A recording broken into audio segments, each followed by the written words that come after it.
5, 4, 3, 2, 1.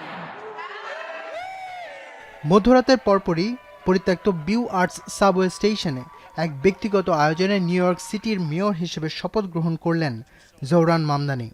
in the old City Hall subway station. ইতিহাস গড়লেন new ইয়র্কের প্রথম মুসলিম মেয়র, প্রথম দক্ষিণ এশীয় মেয়র এবং সবচেয়ে কম বয়সী মেয়র হিসেবে শপথ গ্রহণ করে। পবিত্র কোরআন হাতে নিয়ে 120 বছরের পুরনো সাবওয়ে স্টেশনে সাদামাটাভাবে শপথ নিলেন তিনি। মামদানির কার্যালয় থেকে জানানো হয়, কর্মজীবী শ্রেণীর কাছে নিজের প্রতিশ্রুতিবদ্ধতার প্রতিফলন ঘটাতে শপথ গ্রহণে ব্যতিক্রমী স্থান বেছে নিয়েছেন ডেমোক্র্যাট এই নেতা। জোহরান মামদানিকে শপথ বাক্য পাঠ করান নিউ ইয়র্কের অ্যাটর্নি জেনারেল লেটিশিয়া জেমস। এ সময় উপস্থিত ছিলেন তার পরিবারের সদস্যরা। এছাড়া অনুষ্ঠানে বিদায়ী মেয়র এরিক অ্যাডামসও উপস্থিত ছিলেন। This is truly the honor and the privilege of a lifetime.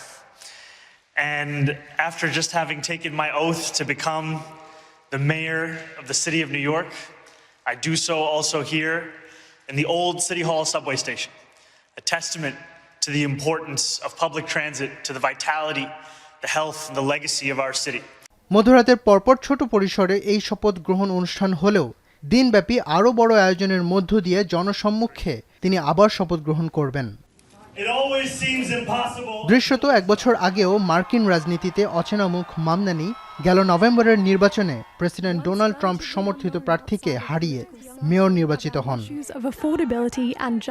Fazle Rabbi খান, এখন বিশ্ব।